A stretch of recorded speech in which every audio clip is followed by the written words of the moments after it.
Hello, welcome to the Eddie Conversation Podcast. My name is Eddie V. Hill, and I am your host. This is episode number 37, and joining me today is Hallie and Audrey McPherson. Hi, Eddie. We're happy to be here. We're super excited. Great. Question number one. Oh, I should probably introduce you a little bit more. Writer-directors, currently living in Los Angeles, California. We'll start with that. Great. And we apologize in advance. We are sisters, and we realize that we sound almost identical. Yeah, on mic. Even our mom can't tell the difference when we group call her. Yeah. All right, so who is who, if you want to... With the slightly more baritone voice, this is Audrey McPherson. And I'm Hallie. Perf. All right, I guess, just for, introductory stuff, like, for the people at home listening right now, I know you because I was a script supervisor on your feature debut That's film. right. That is not out yet, but but we spent effectively a month in Ojai, California, making a movie together. That's right. And so that's our okay. And then this is a couple years since then, so it's been nice to keep in touch. And now you're in LA. Right, so Earthquake Country was, it originally started as a play, which I, Hallie, with the weirder voice, wrote my last year of college. And I had been in grad school getting my MFA in dramatic writing, and I took a year off in between. She took a year off because I'd been in LA taking UCLA extension classes, kind of doing a cinematography thing, like gaffing, getting on set whatever way I could with a lot of student films, and realized that I wanted to try my hand at writing. And when I thought about I tried writing with a couple other people before I tried writing by myself, and then I thought, my sister's the best writer I know. So let's try to sweet talk her into doing it. So Audrey approached me, having read my script, Earthquake Country, the play, and having adapted the first 15 or so pages into a cinematic masterpiece. And Audrey came to me and she said, like, let's write a movie together. And I think that she was expecting me to be a harder sell. Well, also, I took Earthquake Country, the play. I didn't think that's what we'd end up writing. I put slug lines in and made it a little more cinematic, but I thought it would just be a pitch as look, our voices can combine and we can make something great without having to entice her to actually write something with me at first. But she read the pages I wrote and she liked them. I liked them, and I got super excited because I had been taking classes for screenplay writing, but this was the first time that I actually liked it. Our parents were screenwriters, and we grew up with parents who were producing writing partners, and they instilled in me a deep distrust of all things Hollywood. Mostly, I think, as writers, because you don't really own your own IP afterwards, and I know things have changed, and now it's an age of television and showrunners and blah, blah, blah, blah, blah, blah, blah. But certainly for features, I was very wary of the whole studio buys your intellectual property and then they get to do whatever they want with it. But anyway, cut to many years later, Audrey approaches me with this thing, and the pages made me so excited, and so I took some time off of grad school. We wrote this movie, and I think we didn't really have plans to necessarily shoot the fucker. But we did. It just kept getting bigger. Shot her dead. We shot her on dead. So what started as maybe maybe we want to write screenplays together, turned into fully committing to being filmmaking partners. Produced Earthquake Country by ourselves in Santa Barbara. got like a really great cast on board, got our DP on board early, which was great, and then ended up directing it, where we were all together for about a month in Ojai, which was a great experience, and we're still super close with the whole bunch. We got to meet Eddie. We got to meet Eddie. Yes, yes. But yeah, it was definitely this is how we learned. This is how we taught ourselves how to make a movie, by making a movie. Yeah, learning on the job. That's the way to do it. Yep. I don't know. I was gonna bring up the third sister thing, but well, we do in fact have a third sister, and her name is Eddie V. Hill. Yeah, it was. As Hallie said, this was our first time making something of this size before, and so Eddie is our script supervisor, who is a veteran script supervisor, sort of the best in the biz. Came on board. And we have all these like behind the scenes photos from the shoot where it's just the three of us, just sort of locked at the hip, Eddie, Hallie, and me, hunched over an iPad, hunched over, trying to figure out what to do next. And you were definitely an important part of making that ship sail right. I mean, like, honestly, too, this is so... I especially, since I'd never worked on a proper... Well, I guess I'd sort of worked on a few sets after college, but Audrey was really the one who, like, knew how the film set worked. And so I didn't know what a script supervisor was, continuity person. I knew the term script girl because of that's what our parents said. Parents. Yeah, back in the 80s. And like that scene in Who Framed Roger Rabbit when the baby goes under the script girl. Hallie was really shocked when Eddie showed up with his beard. It's like our script girl. But no, the script supervisor is definitely the shadow, right? You're the shadow ninja, and an essential part to the directorial experience. Also, I apologize. We have a puppy here who's trying to make herself known. Come here, you little idiot. Yeah, well, because I don't know what to say about the sister thing.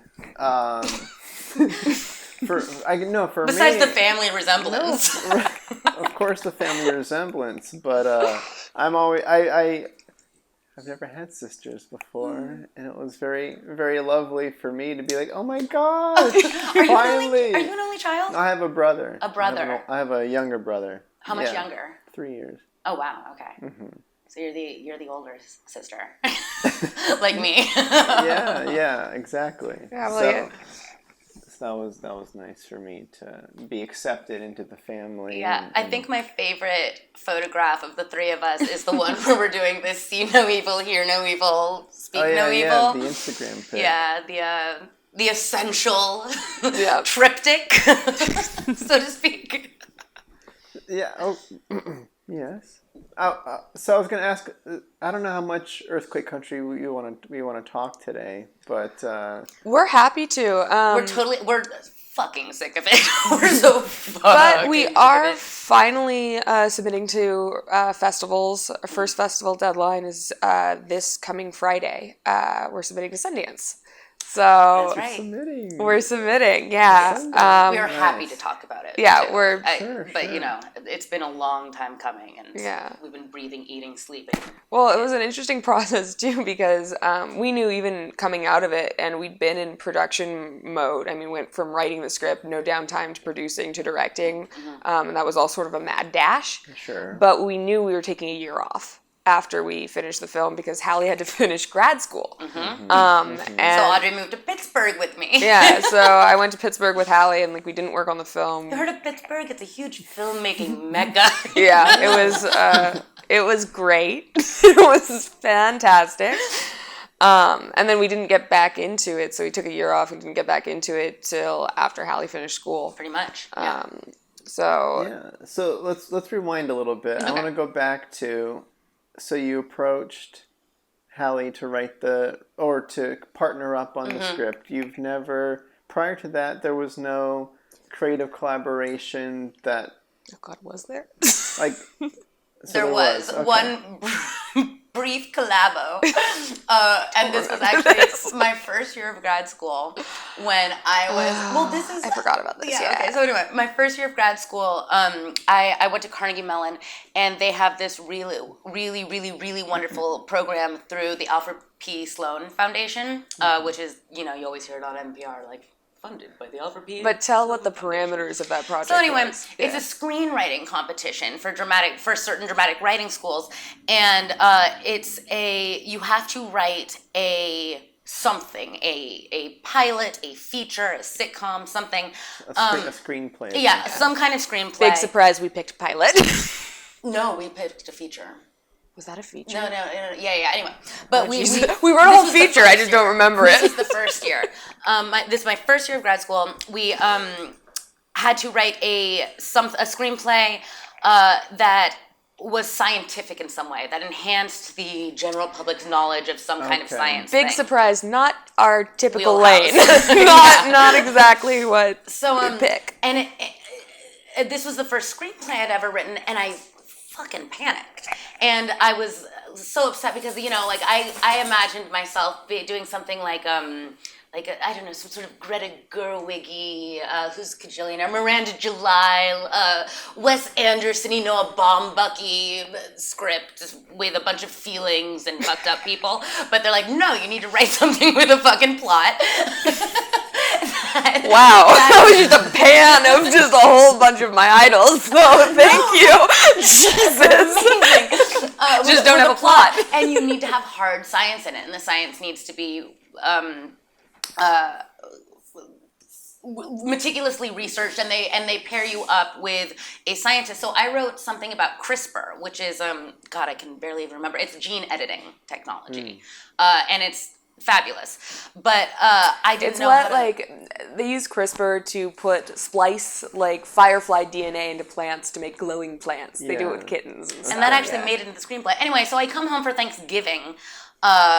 We're at a family reunion down and in I'm Delmar. having a frickin' breakdown because I hate the subject matter that I'm doing. I feel bullied into writing this.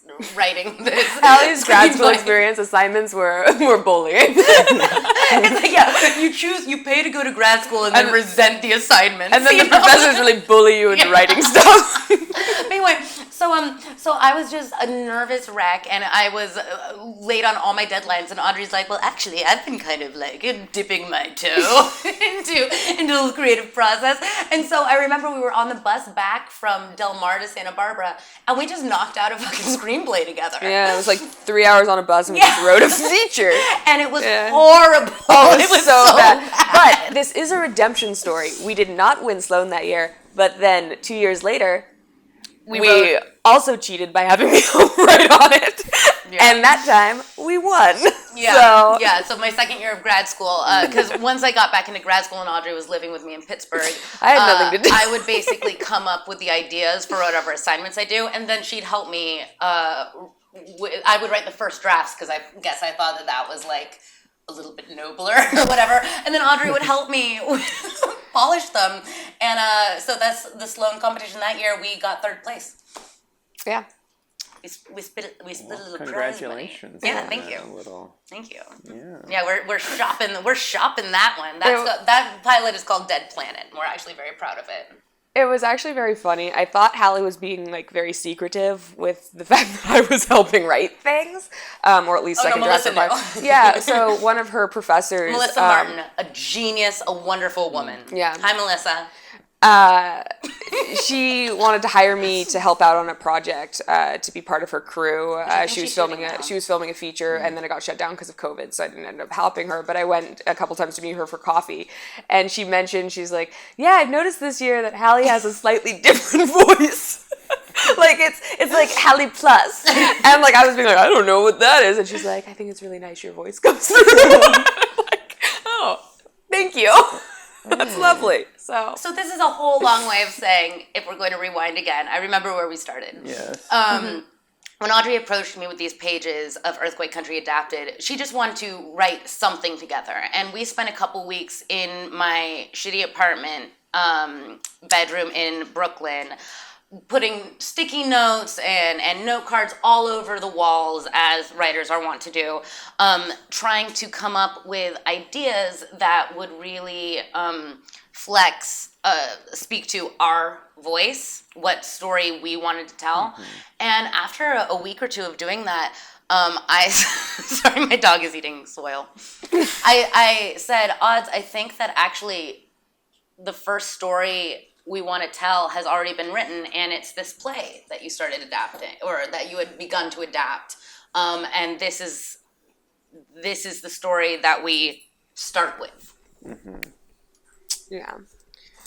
Which was a good place for us to start, since it's a story set in California where we grew up, and it has to do with family mythology and sisters. So it was appropriate. Very, very much so.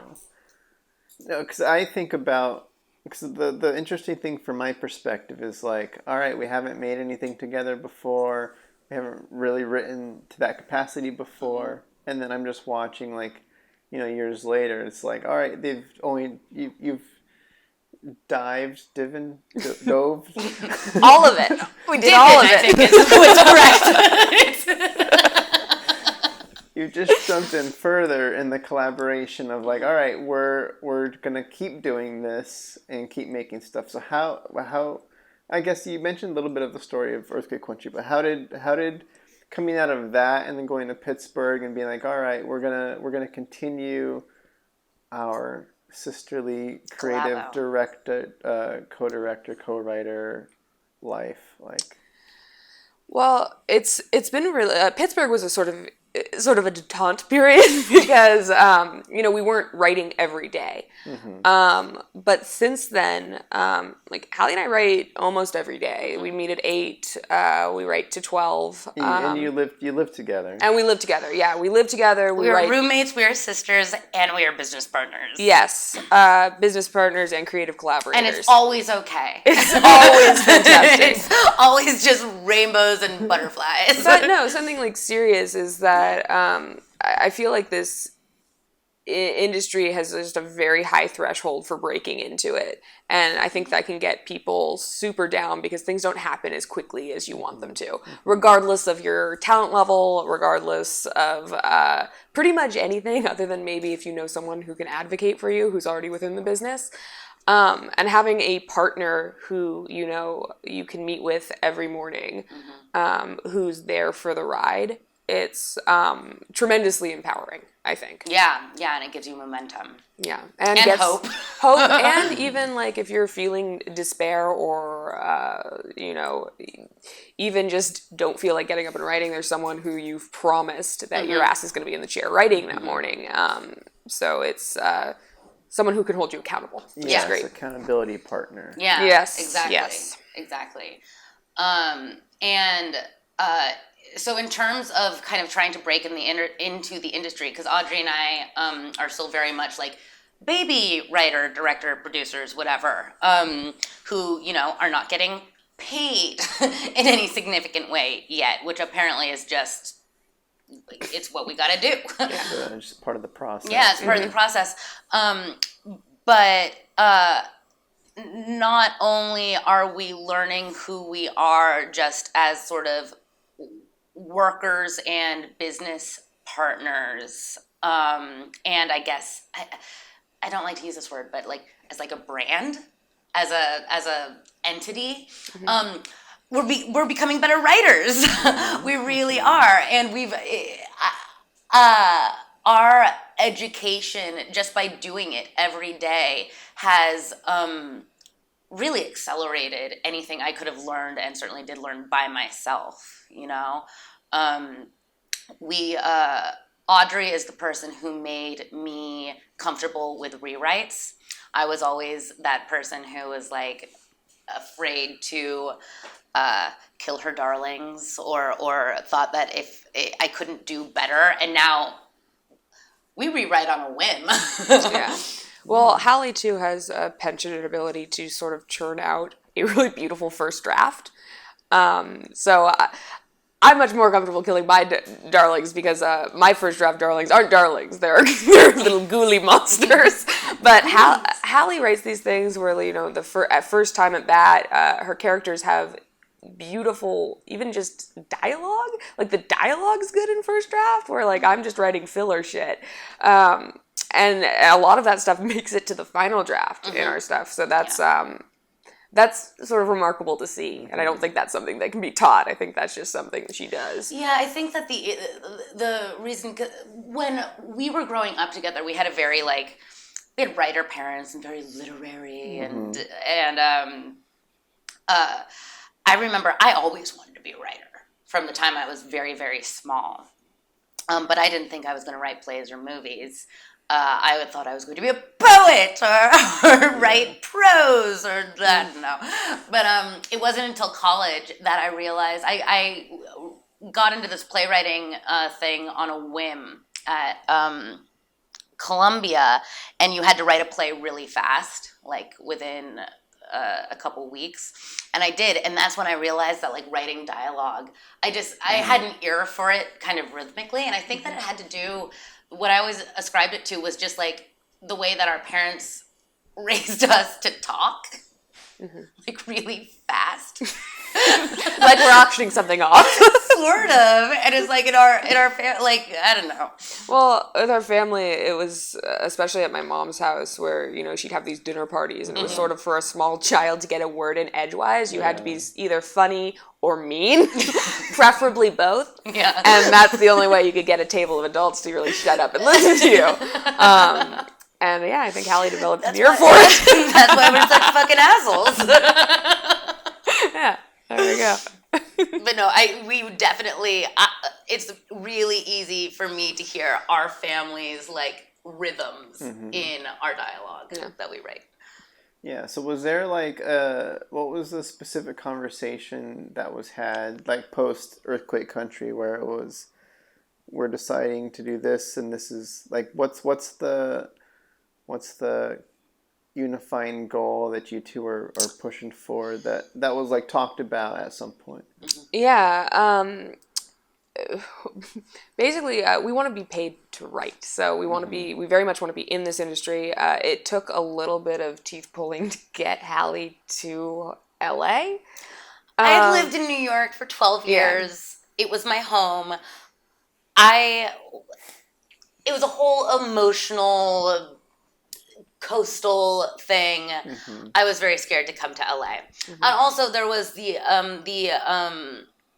other component where I've had to kind of not give up, but make secondary my identity as a playwright, which I very much was for my 20s, and it just wasn't happening for me. And I'm much happier writing with Audrey. But yes, there was a... But I think that's very generous of you, too, because you're asking what goals are, and I know Hallie's goal is still to write and have her plays put on. And I think that's something that I definitely keep in the back of my mind, like when we're now looking for agents, and, you know, there are agents who specialize in, or who like, or who gravitate towards writers who are interested in theater as well. So that's something that we're, you know, looking for. But Hallie's very generous to put that sort of desire on the back burner to focus fully on this. So I'm thrilled she did that. I don't know how generous it was. I feel like we're stronger than the sum of our parts. Yeah, agreed. Agreed. We make each other better writers. Again, there's that accountability thing, and it wasn't happening for me as a playwright. Yeah. But in terms of, like, concrete goals, we very much want to write in this industry. We would be delighted to be in a writer's room, but, you know, writing someone else's characters. But eventually the goal is to write and direct our own features. So even if that is writing in a writer's room to get money to make our own independent features, great, fantastic. Or something more serialized, like... golly, it seems to me that people either think that you go into television or you go into features, and that they're both that they're just different tracks.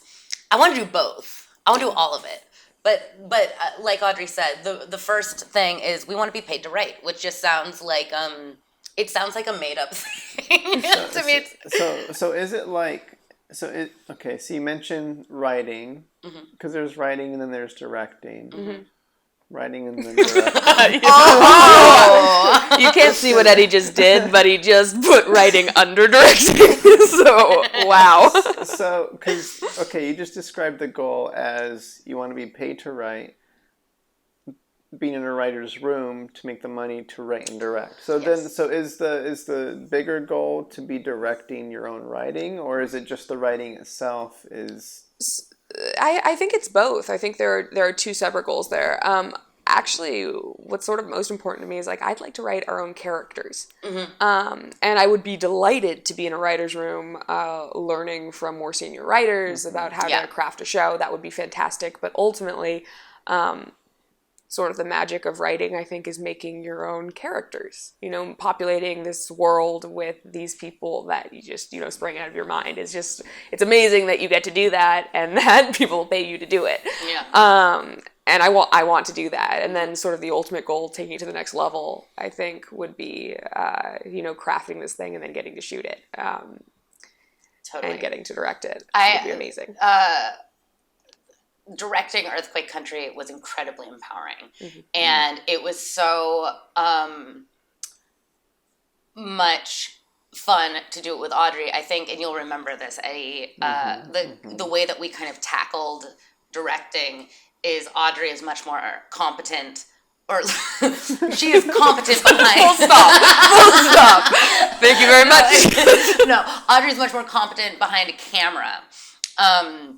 And framing things, and I learned a lot being on set from her. But my background in theater made me very comfortable, like talking to the actors about it, and kind of using the language to pull out what I wanted. Yeah, the performance. Yeah, the performance that we wanted from them, and so we made kind of a very dynamic team.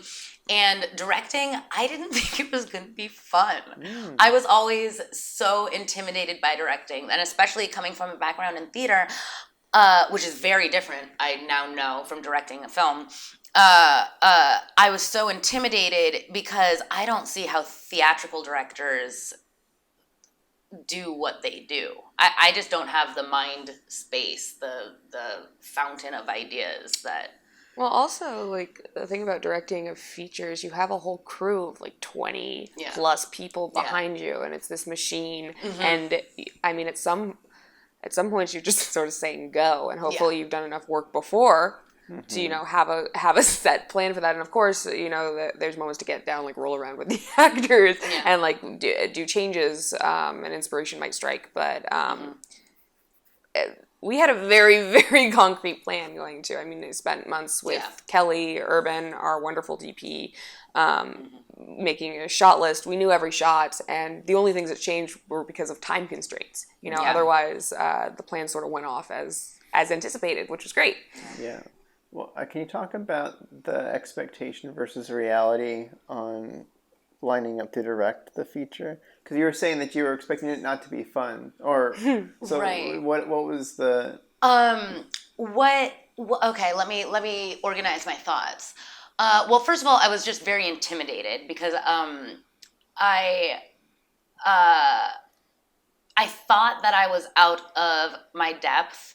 I certainly didn't know the vicissitudes or machinations or even just like protocol of being on a film set. That stuff, like Audrey and I had talked briefly, or we talked a lot about it before, but I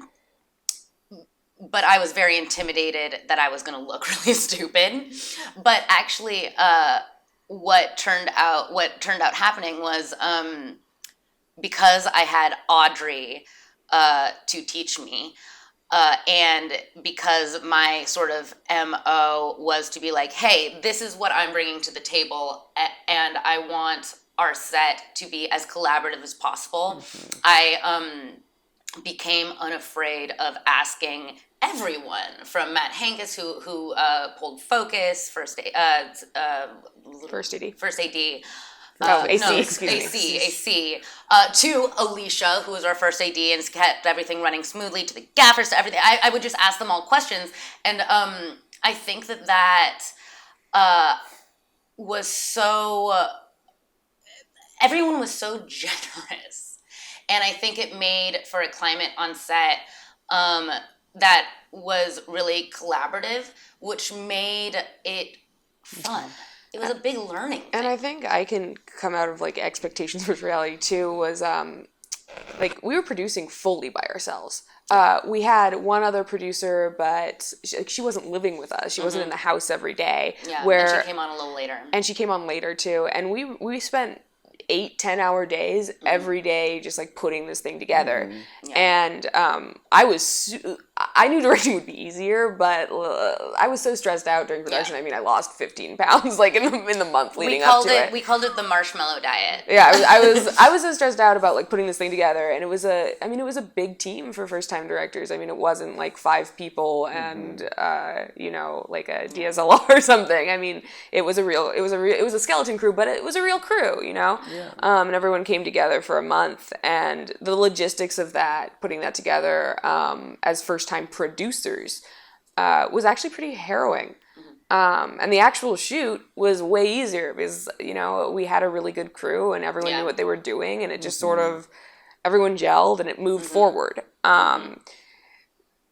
So yeah, coming out of that sort of alone period into a full-fledged production was actually really nice. It was a blast. And what I found is that I very quickly, because I think of the environment on set and just how wonderful the people we worked with are so wonderful. I mean, we still know you. You're okay. But I very quickly became and felt more empowered to do directy things. Yeah. Well, because I think I mentioned this before, but when I look back on Earthquake Country, I think like that's kind of my barometer of like a nice, smooth, collaborative experience of being on set. That I like when I was in New Mexico recently with my tiny crew. I'm like, all right, I want to give an experience kind of like what I had in Ojai. That's awesome. So I utilize that experience a lot because I like. Because you mentioned it before with like talking to everybody, getting everybody involved, and understanding that it's like you just want as much help as possible on the day. And you want to empower the people who are experts at their thing that they're doing to give input. Yeah. I remember there were a couple of times when like Hengis, for Stacey and Kelly, they're like, actually, don't you think the shot would be better this way? And like, yeah. Please. I mean, the two of them have forgotten more about, cameras than we'll ever know in our lives. So, exactly. And I mean, like, the thing is, too, and this, why I always liked theater, especially, too, is because of the collaboration. And filmmaking is just as much a collaborative sport, art. Or it can be, at least. Or it can be. Yeah. And I think that Audrey and I, we just, like... ego aside, or that's kind of a trite thing to say, but ideally ego aside, if we're all working in service of the final product, then why wouldn't you just want everyone to just do the thing that they're doing? Because like one thing I think about specifically is I remember kind of when we would set up for a specific scene or something. We would always do like our little group catch up before we would jump in. It's like, all right, sweet. Let's all sit on the floor. Let's look at the script. Let's like line out the shots. And, DP, AD, directors, and then I was included as well. Script supervisor, the sister came over too. So and then just clarifying with that main team on like what the plan was. And making sure everybody was on the same page, and then executing it. Like I do not see that very often at all on set. And if it does happen, the script supervisors, like I usually have to like, insert yourself. Make sure I'm there versus... We don't have a single continuity error in our movie. No, and the eye lines are all perfect too. The eye lines are perfect. Sure. But I just can't imagine not wanting the person who's in charge of keeping everything organized, involved with the organizational meetings, just because I think we would have been it would have seriously handicapped us. So No, for sure. I still don't know how to make an eyeline correct. I don't. You don't need to. And I do need to, and I will when I get on a set again and like have to learn how to do it. But shit, dude, it's like I'm not gonna fuck up our movie because what? Like my ego is hurt because Eddie knows what he's doing. I don't like. We were so grateful. And the other thing too is like we'd had obviously we made a shot list and we had some ideas in our head, but a lot of the locations we've never been to, you know, or we'd been to. No, we went to all the locations. No, the house in Ventura.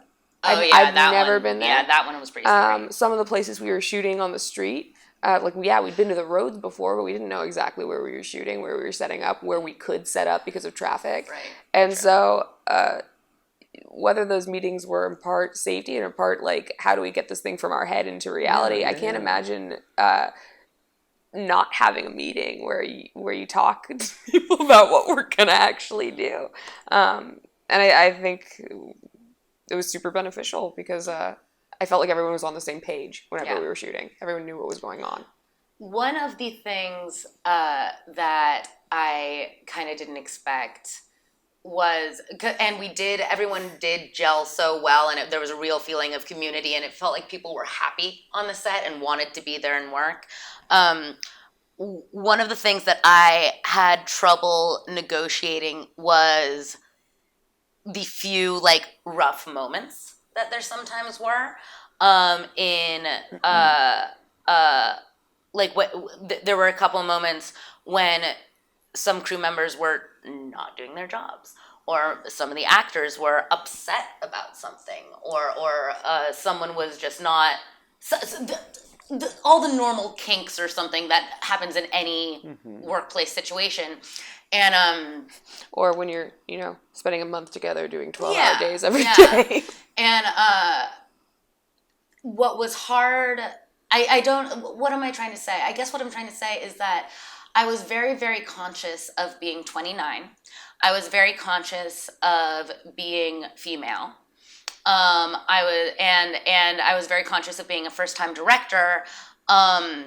When I felt like my ultimate authority, or Audrey's and my ultimate authority, was sometimes questioned, I didn't know exactly how to.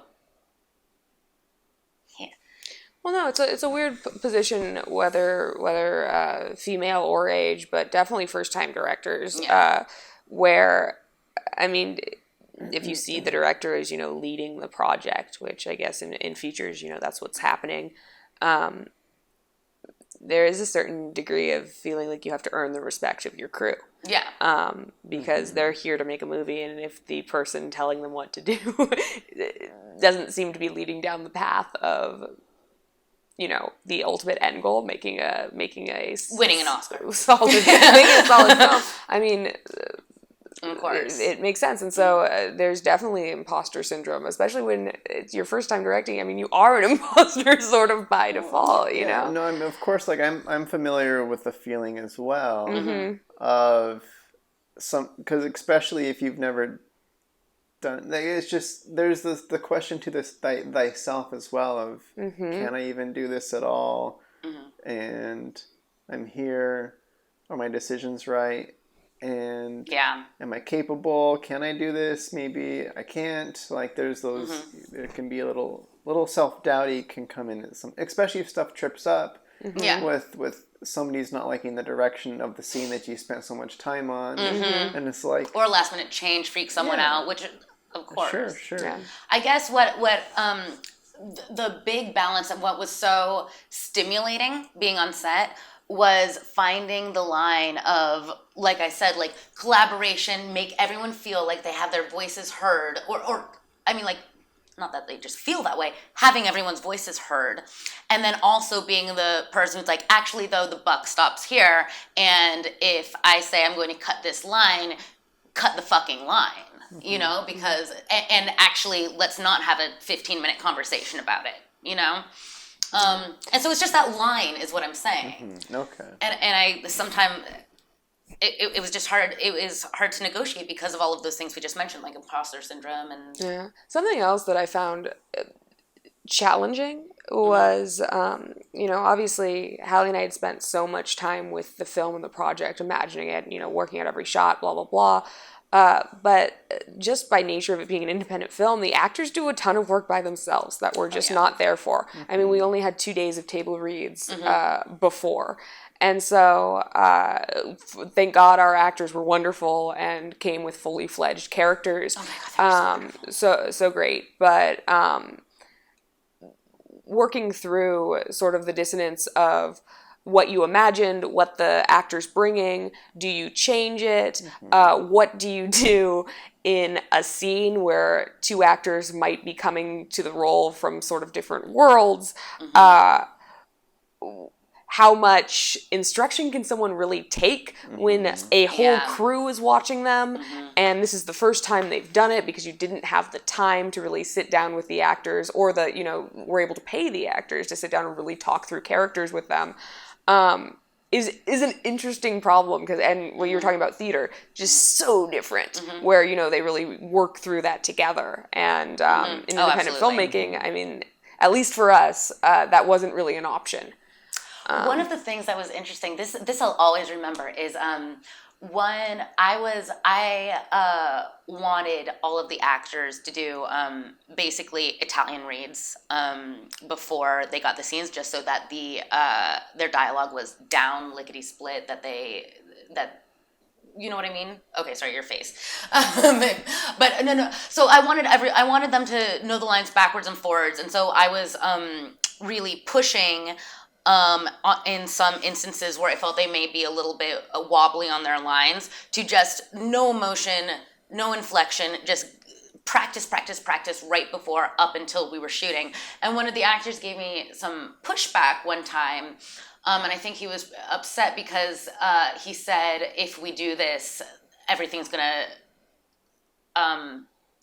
feel flat when we finally get in front of the camera and everything. And that was something that I've now understand a little better. But in the theater, it's like, if you don't do that, like that's just how that's how I always knew, that's how I learned to learn lines, and so that was an interesting communication thing, where I think that we were both like a little bit like ruffled feathers and everything, and we had to come up with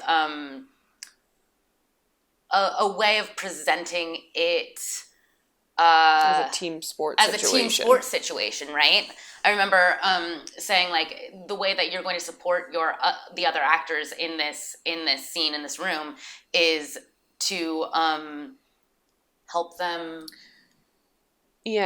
help them flourish. But that was a learning experience for us too, because this Earthquake Country comes from a play, and there are just a ton of words. It is unforgiving, and it's a talky movie. Scenes that read like a stage play, and we had an idea for some of the interior shots to just do oneers of these things from one angle.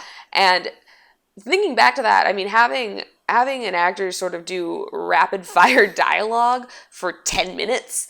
None of them were 10 minutes. The scene in the living room is 8 minutes. And, we shot from different angles, but we wanted the master shot to be one take. And that's really intimidating and hard. I could thinking about, I mean, I'm not an actor. Thinking about trying to, it's just sort of overwhelming. You are now. Oh yeah, I am now. I just humiliated myself on camera, which is a story for another time. But well, no, it's not. Okay. I just tried acting with a camera on me, like a camera literally over my shoulder while we were doing, while we were getting dialogue, and it's super intimidating. It is way more intimidating than reading lines, at least for me, in front of an audience. Totally. Audrey and I have both acted on stage. Yeah. And we both really liked it, actually. And I certainly grew up acting on stage. But put a camera in front of either of us. In case you can't notice, this is an audio only situation. Yeah. Eddie came, you came. for the audience out there, with a camera, and I had to shut that down because I started perspiring. No, acting in front of a camera is really a different animal. It's really scary. And one of the most gratifying, most beautiful things in earthquake country was getting to see people have amazing performances with this camera right in their fucking face.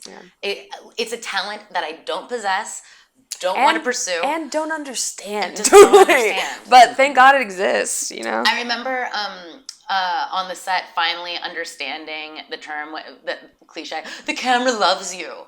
Like, it does. It loves some people. Yeah. It does not love me.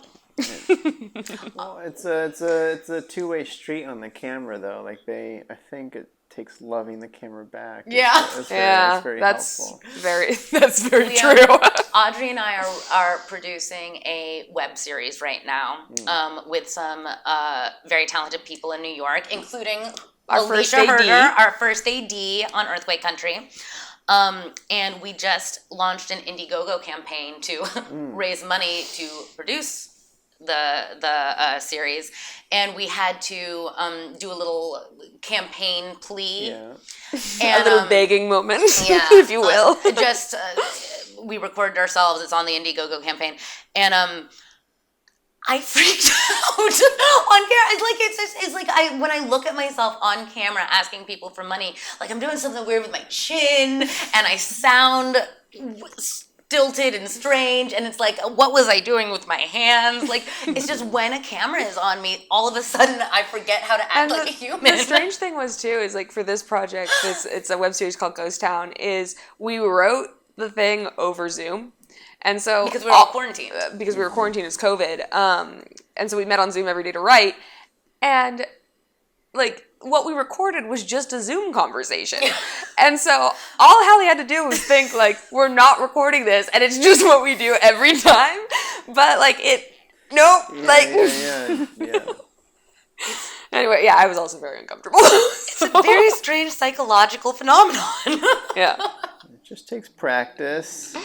Or something else. Or avoidance. Avoidance practice. I think I can avoid it. A tranquilizer, maybe. Yeah, you don't need it. Beta blocker. Yeah. All right, I'll jump to a random other question to segue us, and we'll find somewhere to go from there. My love life isn't great, Eddie. We'll get to that. I'm just kidding. Oh my God.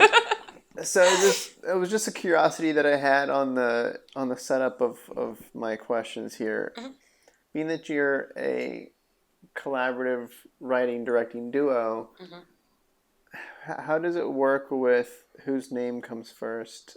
We decided that long ago. Scripts and directing credits and stuff like that. Audrey's name always comes first because it's alphabetically first, and we just put that to bed. Yeah, not a deal. Easy. Yeah, and we are a ampersand team, which means that we are an entity and not two separate people. What does it mean? it means that we're a bona fide team. Yeah, we're bona fide. Yeah. My understanding of it is it's the collaborative writing together versus like you wrote it and then shipped it off and never touch it again, and then Right. The ampersand. I guess to close out the Earthquake Country stuff,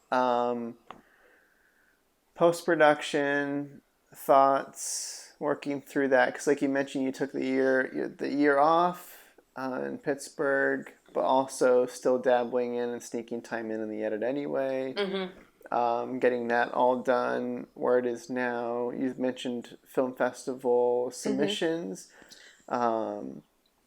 And then I guess lessons learned from the post-production process that help with even the writing from here on out and thoughts about the next directing gig and stuff.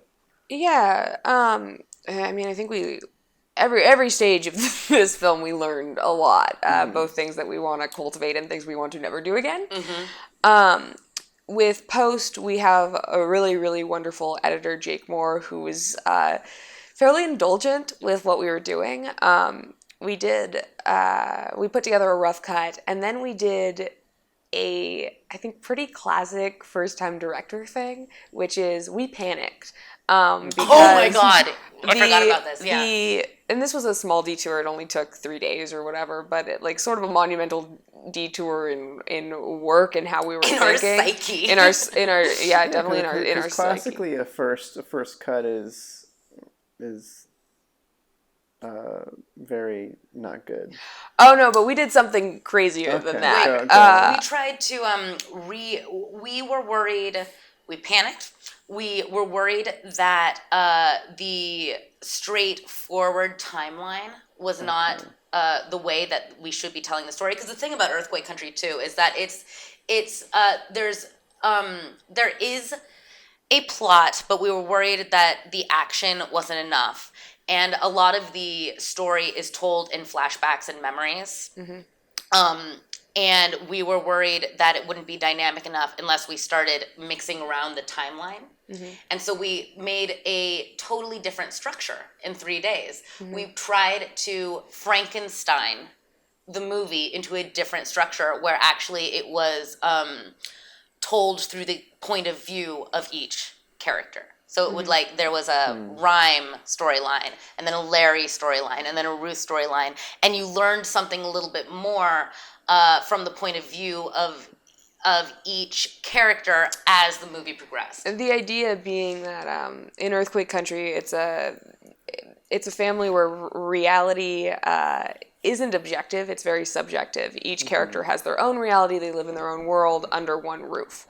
And so in sort of trying to make the content match the ideas, the structure, we tried to reverse engineer it out of just sheer panic that, like, it didn't, I don't know if the first cut or this might have been the second cut. Like you said, the first cut is always yeah, shitty. that it didn't live up to our expectations. And maybe there's a way to make the footage bend it to our will, to make it do what we want, which was... And it almost works. It actually, yeah, it actually worked. almost It was an works. interesting endeavor. And our editor was incredibly kind to, or understanding to let us try that, because especially he's been working, he went to NYU and has been working in this industry for 10 years, and I'm sure he knew better. Well, yeah, you know? I mean, you never know. Like, experimenting is a nice process to just It definitely see what happens. Definitely taught us a lot, but it was in the end sort of a fool's errand. And I think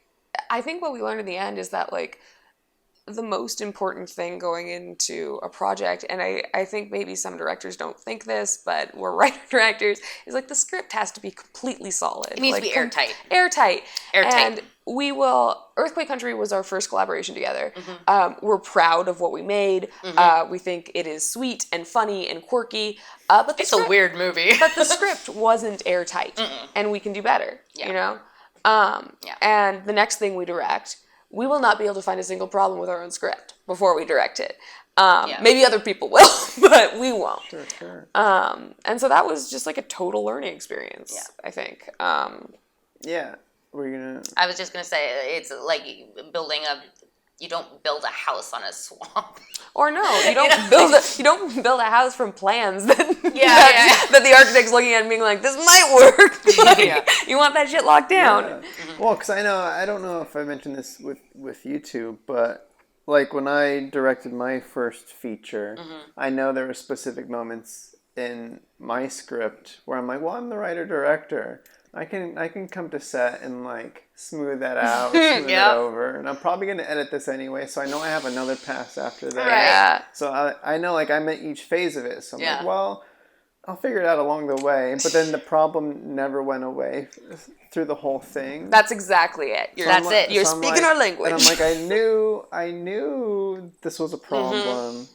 So next time, let's just address it right away. That's why pre-production and everything is so freaking important, because once you're on set and shooting, if you think that you're going to have time to nudge or fix or judge or whatever, you're not. You're just not. It is a steamroller that is just on a...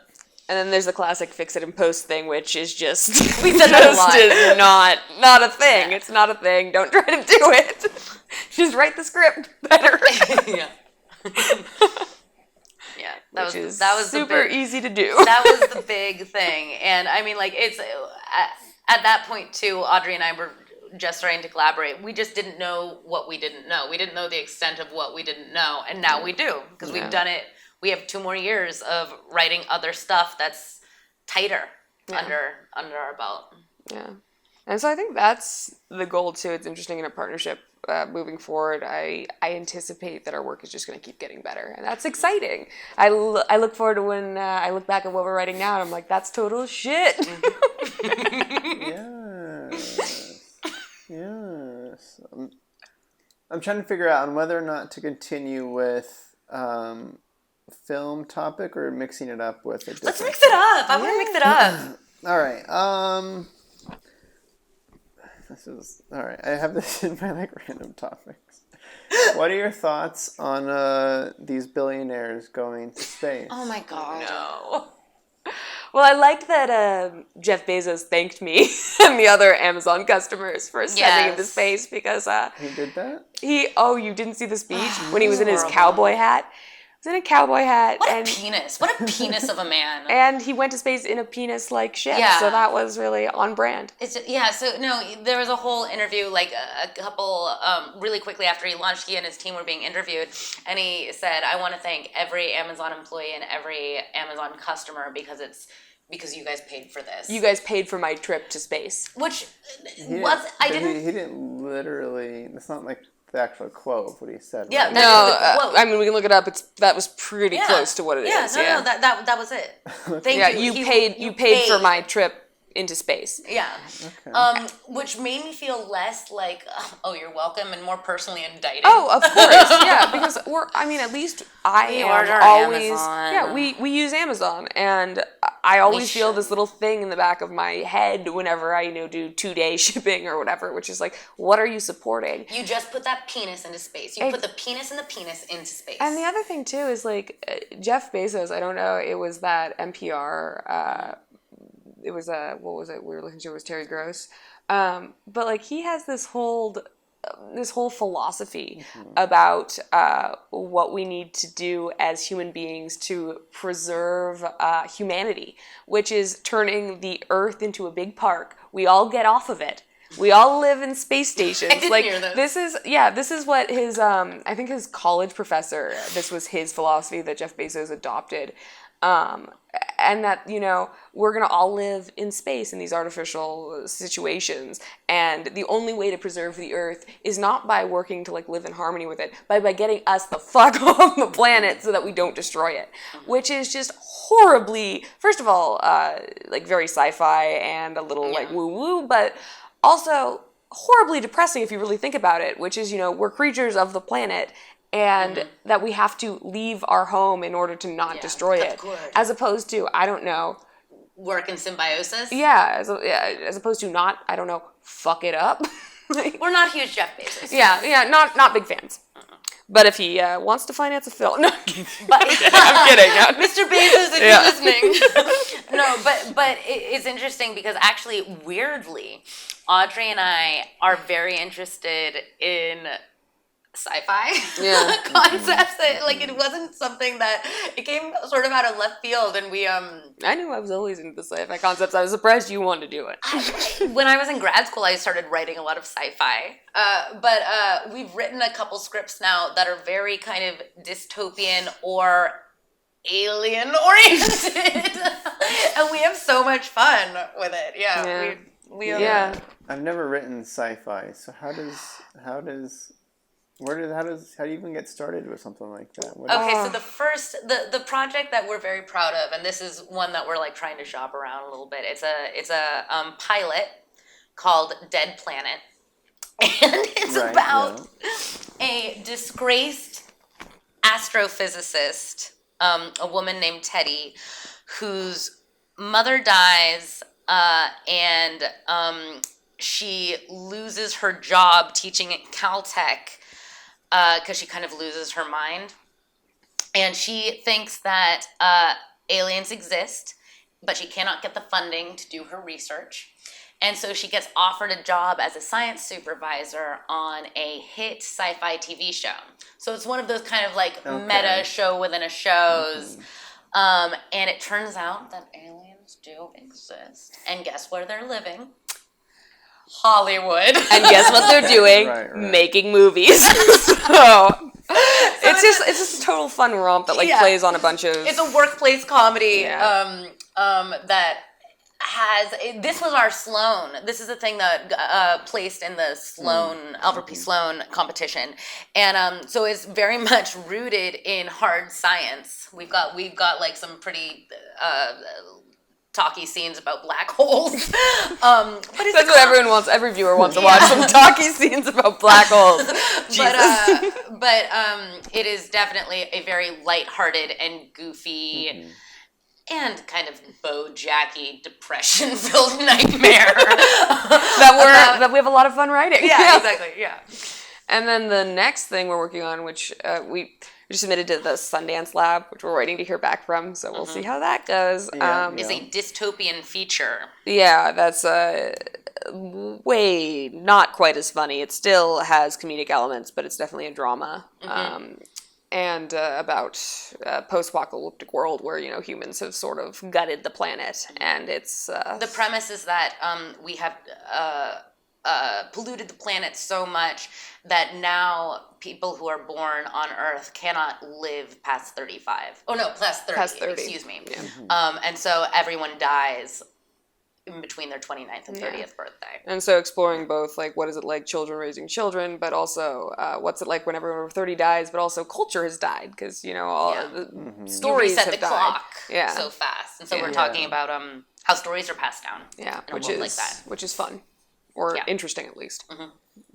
That's what we're working on later today. Yeah. That's on the agenda today. Nice. I was going to ask. I think it kind of came up. I don't know if you mentioned a top. Okay. Bo Burnham. Did you see? We haven't seen it yet. His latest special by chance? I have not seen it. But I love I have him. heard the songs.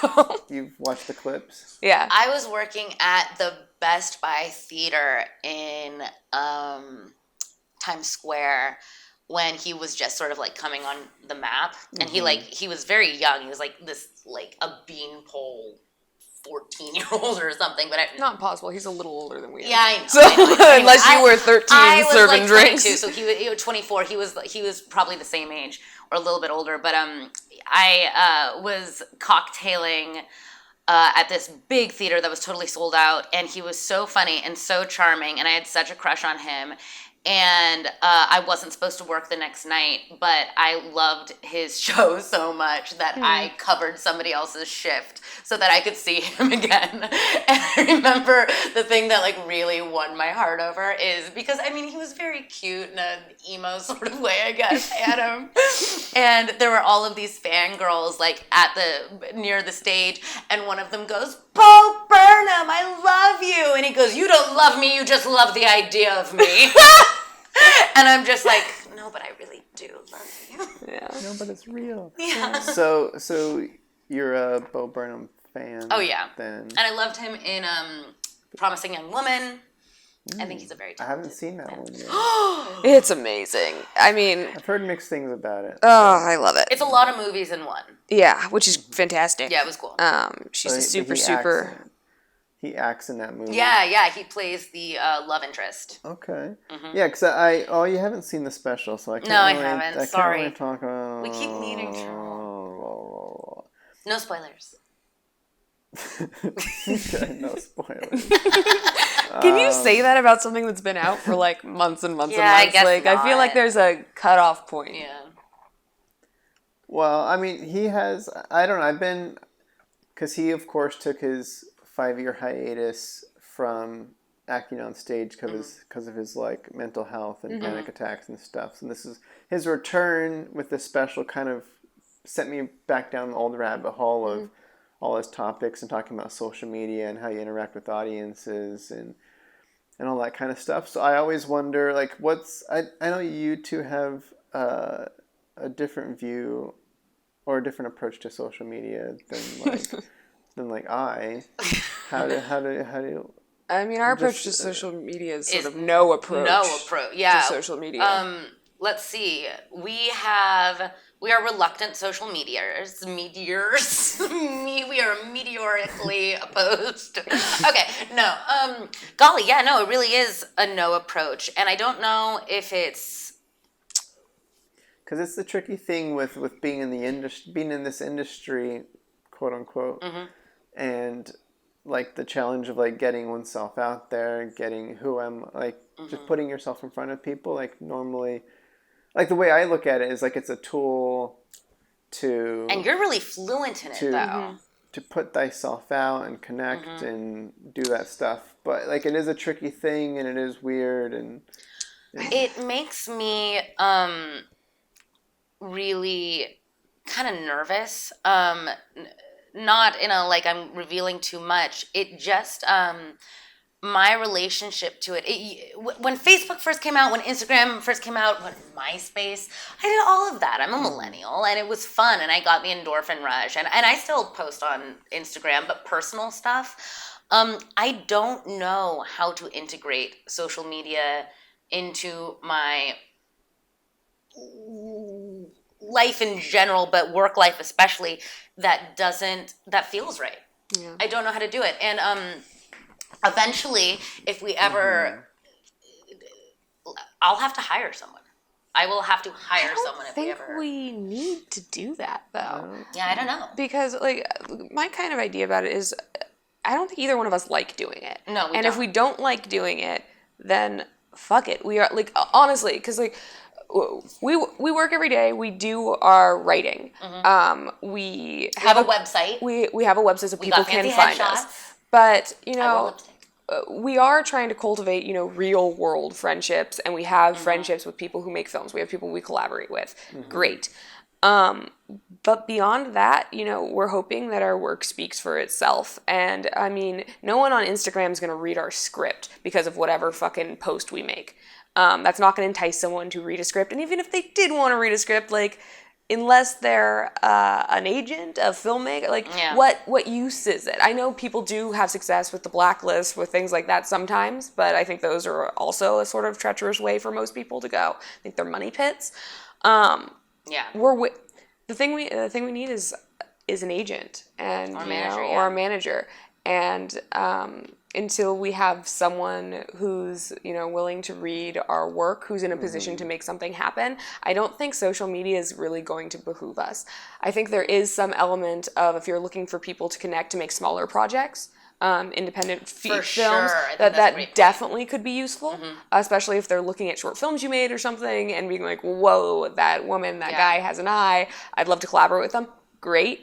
I don't know if that's really what Hallie and I are totally looking for right now. I think the thing that resonates with me most about what you just said, Odds, is we don't like doing it. It's not fun for us. And so this is already an industry so fraught with putting your best foot forward socially, that the social media aspect, to me, if you can do it like you do it, or like Alex does it, just... We have friends who are very competent at it. Then, like, of course do it. It feels insincere to me. It feels like a slog, and it feels... And you mean insincere for you. That's what I mean. It feels insincere for me. And it's more of that... I feel kind of the same way that I do about being filmed, actually. Like exposed. Yeah, exposed. I want to be and like behind you're putting the up camera, front, so to speak. Yeah. Yeah, because I know I've heard the opinion of, like, I had coffee with this younger director that was new to LA, and she was talking about how she kind of doesn't like pushing herself on social media because all the people she looks up to, like, they don't, like, they're non-existent on social media. Like all the successful directors and producers it's not a useful tool once you're at that level. Because you don't literally need it, and you're too busy to do it anyway. So, like, I don't know. Okay. Well, it's like I don't want people to, like, the Coen brothers don't have a website because they don't need a website. But that's not why we wouldn't have a website. You know, it's not that. It's it just doesn't. Well, I don't want anyone to think that it's like we're too cool for social media presence. It's so not that. It's that we are incompetent at it, and it's really intimidating. And so there are already so many things that we're doing that to promote ourselves that are outside of our comfort level. You can only do so much. Selling yourself is hard. Oh yes, you know? like the Indiegogo thing. Yeah. Exactly. Yeah. Whew. Yeah, because I think about it almost like a part of my like daily gym routine or whatever. It's like, all right, I got to get my run in today. Brush your teeth. Yeah, your hygiene. It's like I don't really want to do it, but it's good for me. It's like it's good on Instagram. Let's do a little bit of this social media grind. And you're very like fluent in the language and everything. I remember on set you taught me how to make a what? A story. Yeah, no, a story. I couldn't even think of the word. Yeah. I've never done that before. Audrey asked me if I was on Twitter the other day. I'm like, excuse me? Well, I'm not on Twitter either, so how would I know? I don't even get...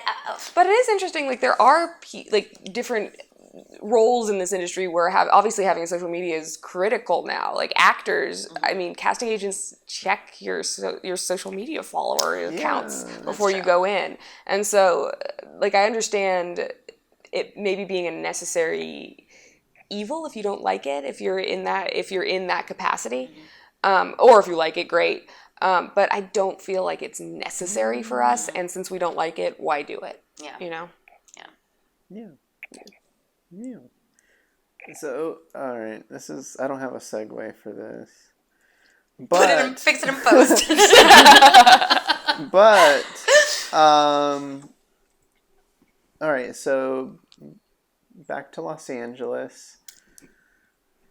Doing the creative hustle, the grind, the daily writing, and all that kind of stuff. I know it was mentioned, and I guess maybe I'm asking a little bit for myself too, but like, I forget.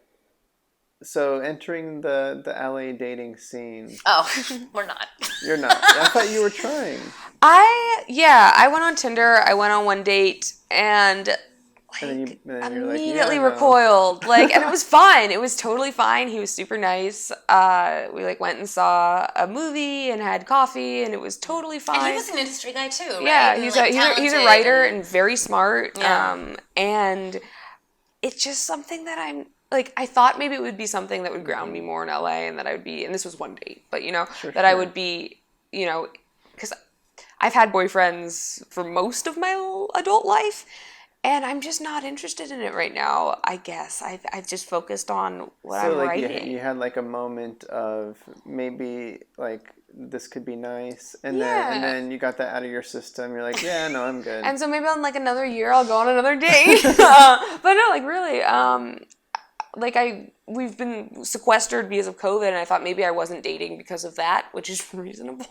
Sure.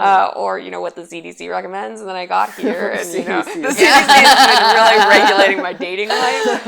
And then I got here, and I'm like, yeah, I'm gonna fucking go out and do stuff, and I was happy to get home, even though I had a lovely time.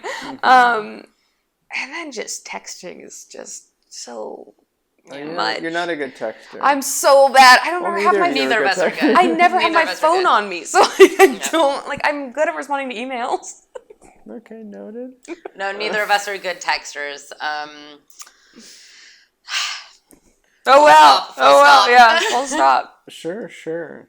Yeah, no, because I've thought about. What about you? Yeah. No, I've thought about jumping. Back on the Tinder wagon. When I moved to LA. I moved with my girlfriend. Right. Yeah.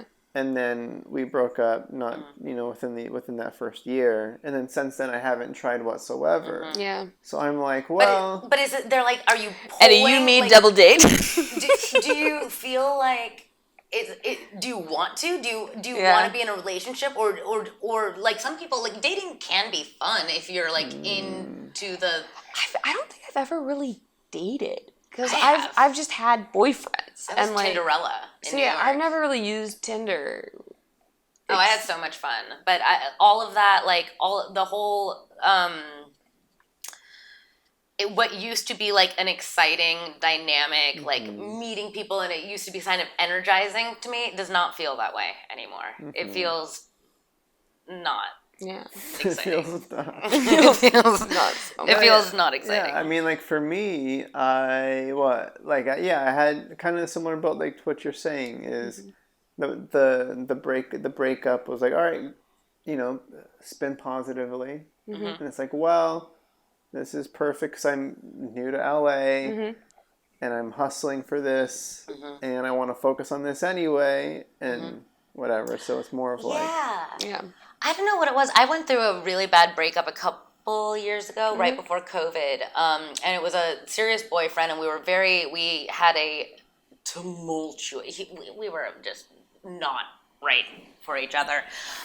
We had a very bad breakup. Audrey nods over here. I confirm. Yeah. Hallie is right. They were not right for each other.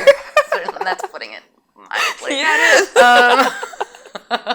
Hallie's showing her typical restraint. And I since admire your then, commitment. it feels like something. I don't want to say it feels like something has broken, because I don't think that, but something has changed in my spiritual makeup.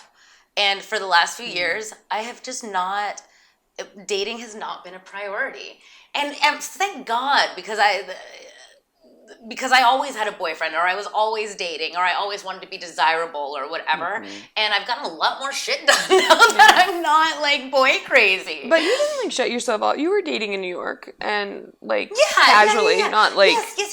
And I'm actually like seeing someone now but he's in New York, but we've got like a casual thing, and he's fucking wonderful. But I'm not looking to fucking get hitched anytime soon, and I'm not looking to date around. Yeah, we just realized that Hallie's 31, and our mom had Hallie at 32. Well, she had like a full career and stuff. Yeah. So she was. Mom had a full career in Hollywood and a baby by the time. So we really gotta catch up. So But Hallie's got a dog and a thriving creative partnership with her sister. I passed that along. Well, my parents had me when they were 18. Yes. Holy so moly. I was like, they were high school sweethearts, and they're still married and all that great stuff. Wow. So like, yeah, no, they were just like, please don't do the same thing as us. Yeah. Yeah. And I didn't have to. Yeah, I had the 18 barrier, and then it's like, all right, great. Not the same as my parents. So something I saw yesterday, we went to have a picnic in Silver Lake yesterday with some friends, and I saw like 6 or 7 babies, like little babies, like those 2 newborns, like some toddlers. They were like fresh. Just like, and I realized like during the pandemic, I hadn't seen any babies for like a really long time. And also, like, and then also the idea that, like, people our age are procreating, that they're having kids. They are. Is just surprising to me. Why? People like babies. Babies are fine. I don't. What are you trying to say, Audrey? I'm not saying people shouldn't reproduce. I'm just saying that, I don't know, there's something strange about when your class, your generation of human beings starts having other little human beings. Yeah, and you're not doing that. And maybe it's something that you can't really understand until you wrap your head around, especially because the zeitgeist, the culture, it's not, I don't think there's not one avenue anymore to take, which is, you're 25, you get married, and you have kids. It's not the norm anymore. I remember being little, and we had a wonderful cousin who was, my mom's age, and she didn't have children, she wasn't married. And I remember thinking that was so weird. Yeah. Just weird. Yeah. And now as, a 30-year-old adult woman, I don't know if I'll get married. I don't know if I'll have kids, and I don't think it would be strange. And that's a pretty radical shift from how I even felt in college. Yeah, totally. I think both of us expected to eventually get married, have a family. Oh, I expected to have a family by now, for sure. Yeah. Oh, by now? Yeah. I thought I would get married out of college. Yeah.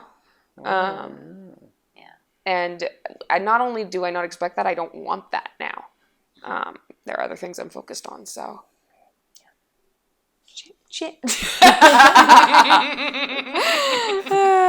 Weirdos. I will say that Audrey is probably the closest thing I'll ever have to a wife. Thanks. People comment on it all the time.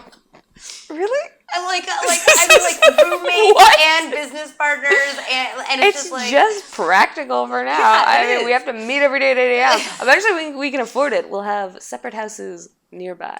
Our dream is to have 2 houses that are right next to each other so that we can just knock on each other's doors. Kind of like Frida Kahlo and Diego Rivera had like 2 houses that was connected by a bridge because they didn't want to fucking be in each other's space, but they also they were married, but like they wanted to be close enough to each other. I'd like 2 houses down. Maybe that's a political thing, mantle we can take up is sister marriage. Okay, let's do it. Let's cut Make that. it legal. It's not weird. Okay, let's cut that from this fucking podcast. You can just Hallie McPherson. Without a social media presence, just whatever's on this podcast is just our entire. I know, that's true. Yeah, so, wow. Sister Marriage 2024. I'm campaigning on it. All right. All Next. Next. How are you enjoying the new Rick and Morty season? Oh, I've only seen a couple of episodes. Because I know there was that one. I was almost gonna watch an episode with you two that one time. Oh, that train one. It didn't line up properly, and I've only seen the first episode because it was on YouTube. I think so too. Which one was that? That was the train one. No, the Meta Train. I thought that was last season. That was last season. But that's the one that filled me with despair. I forget what happened in it, but Audrey, I think, has seen them. I have not because I'm not paying for them on YouTube. I'm waiting. YouTube on iTunes. You've seen them. Mm-hmm. I've seen them, and But if you've seen them, why can't? Because I've watched them without it. We don't spend every moment together. I have a rich interior life that's by myself. I just mean you wouldn't have to pay for it. Yeah, she could watch them. Right, I just haven't. She just hasn't. She's doing other stuff. Right. I think we both used to really, really like Rick and Morty and, watch them when they came out. And I've just been sort of disenchanted with them despite still watching them. I think that why we have become a little disenchanted because it's such a wonderful world and it's such a wonderful premise and the characters are so rich and so watchable and engaging. Mm-hmm. What has become disenchanting for us is sort of the meta commentary that is now baked into every single episode. It's not even just baked in; it's like just put in your face. Yeah, it's a bunch. What it seems to us is that it's a bunch of writers saying like, oh, look it, we're writing. Yeah. And here are all of these tools that writers use. Which was that episode about the fucking train. Yeah. Where they're on a train that's supposed to be a metaphor for, and I haven't watched this in, a year, 8 months, whenever it came out. A bunch of writers on a train. The train's supposed to be a metaphor for, like, the writing experience, and they're doing all these, like, wink-nod jokes. Because Dan Harmon has his what's it called? The story circle? Yeah. The train thing was more like story circle jerk. But, yeah, and I mean, like, the thing is that it feels... So it's just lost. You're kind of just not excited about it anymore. Well, the other thing is, too, like, I understand how much pressure there must be from, like, writing a show like Rick and Morty that is so funny and so smart, and then people want you to top yourself every time, right? Mm-hmm. And I can't imagine how much pressure that must be. It must be equal parts maybe wonderful and awful. Mm-hmm. And it feels like the pressure got to them and they tried to do something smarter by, illuminating the smartest parts of themselves, which is, their ability and capacity for writing. And that's just not fun to watch for me as an audience and a writer. I'm watching Rick and Morty because I want to not think about writing, and it's just being just a lot of that. And so maybe it's just a bad meetup of minds. Audrey and I are in the phase of our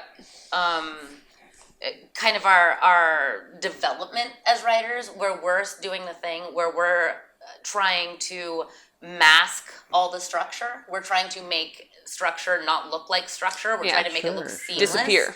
And instead, they're doing all of these wink, wink, nod, nods about like, look at us writing this thing, and we're making jokes about that. And Audrey and I are just like, oh, it's really unappealing to us at this point in their thing. And the thing that Audrey said about Dan Harmon too, about like the pressure and the having to top yourself. Oh my God. That must just be excruciating, and they're all so talented and over also, there. what do you do when you're writing a character who is an incredibly intelligent, like, scientist, astrophysicist, astronaut, mad genius? What do you do with that? Not only if you're not a, scientific genius, even if you are, to make that relatable to an audience where they can tell, it's a hard. I was watching Succession, and the character of Logan Roy, I was talking to Hallie about this, it would be intimidating to write a character like that. A character who is supposed to come off as this, supreme alpha who his family sees as infallible, and then I realize Succession is dealing with when they figure out he is fallible. But when you set the stakes so high for the audience, where they're supposed to see this character as sort of supreme, whatever, it's a lot. It's hard to back that up with muscle. muscle. It's hard to fucking write that and make it legit. Yeah, I can see that. Yeah. Which is why all our characters are deeply flawed. And deeply flawed and failing. Yeah. We're the queens of low stakes comedy. Yeah, right. I lost my question. I had a thought. Oh, no. We talked you out of it. Wait, I had a thing too that I wanted to say about what I wanted to say is Audrey and I are very interested and fully supported of limited seasons. We think that limited the way series? the way that television sometimes should go is the make your 9-hour, 11 episode, whatever. Yeah, make Chernobyl season. and then stop. And then stop. Yeah. And Chernobyl was 6 or 7? I can't remember. Either way. Yeah. Or Queen's Gambit or... The point is, it's a concise story stretched out over an 8-hour period versus your hour and a half to 2-hour feature. Which is so nice that television is allowed to do that. Ends versus where you're just trying to make good art as opposed to just trying to fill hours on a television or make set. money. One of our very favorite limited series, which Audrey introduced me to, is Sharp Objects. I think there's several seasons of that. No, there's only one. There's only one? Yeah, there's only one with Amy Adams and... I'm thinking Big Little Lies. Yeah. Well, that's a version, actually, that probably could have done without the second season, Sharp Objects, who's the director, Audrey? The one that you love so much? Oh, my God. I'm completely blanking on it. I'll look it up. Hold on. Yeah. But anyway, it's a beautiful series, and it's a complete story, and they just didn't try to do anything with it afterwards, and it's perfect. And that is all I have to say. Hold on, I'm looking up. Yeah, I guess the only thought I don't know, I remembered my Rick and Morty thought. Oh, what? Back to Rick and Morty. All I was going to say was that I got into the show late. I just started watching it last year. Yeah. So I started from the get-go, and I was able to... Yeah, I haven't had the years of Rick and Morty. I kind of avoided it because everybody was doing the annoying voices and stuff. I'm Pickle Rick. Yeah. Like right now, yeah. Like that. It's happening. But I know when one of my writing partners, when I did the New Mexico feature, he really wanted to experiment with the story circle. So cool. So we used that as our template to kind of outline our story. So, awesome. Yeah. Cool. So I was like, oh, let's we haven't tried that as a mechanism. We just have sort of chaotic sticky notes. That's sort of our system. So then I was going through the train episode around the same time we're exploring the story circle. So for me, when I was watching, I'm like, oh my gosh, it's the story circle. And so I totally see that too. And I think it probably just is an imperfect meeting of that story and where I'm at, where like That's what I I'm saying really about do what watch we- cartoons just to be like, I don't have to think about writing anymore, and Yeah. it's that did not meet that Sure. that criteria. Did you find the name? Yeah, Jean-Marc Vallée. Yes. He did Big Little Lies. Okay, He did he do Gone Girl? I know that he does Gillian Flynn collabos. Anyway, Jean-Marc Vallée, he does this thing. It actually, Sharp Objects and Big Little Lies inspired some of the directorial decisions in Earthquake Country, because he does this thing really masterfully, what we call wet thought cuts. Yeah, we created a term. Yeah. Tiny Thought cuts. little flashes of a memory that's just a microsecond, that provide so much Tone or insight to mental and state. even exposition ultimately. But it's just a second of an interior thought or a memory. And oftentimes what he does so masterfully is the character, it'll be a shot of the character framed by shots of the character's face. And then just a couple frames, even 12 frames maybe, of this horrific event or some sort of seminal event in the character's life. Just a little flash. Or a dream or a fantasy. It can be all kinds of and things. then later he'll circle back to it where we'll see the entire event play out, and it's almost like it's visual foreshadowing, but it's also unsettling while it also sort of orients the audience and prepares the audience for what's to come. So it does both really masterfully. And so if you're watching something like Big Little Lies, or especially Sharp Objects, which I think I've seen Sharp Objects now 3 times, you get more every time. And I know it's such a cliche to say something, but it really is fucking masterful, because all of a sudden these tiny little thought cuts, as Audrey and I are calling them, you start to place them in a puzzle piecey sort of way, Which might have inspired our our ill-advised trip down the rearrangement lane. Yeah. But for sure. But no, he is we love him. Yeah, he's great. Thought cuts. Okay. Feel free to use that. Yeah, no, I haven't. Where does that show? HBO is, I think, Sharp Objects. It's so good. Yeah, Amy Patricia Adams. Clarkson. Yeah. And that cute guy from the Mindy Project. Yeah, that cute guy from the Mindy Project. Yeah. We know male actors' names. Audrey has a problem where she can't tell white men apart. It's not a problem. It's really evening the playing field. I don't know. It's not. It's not great. I have trouble telling that part. It's okay. That's fine. Not you, Eddie. Who are you? Oh. You don't have to tell everyone that.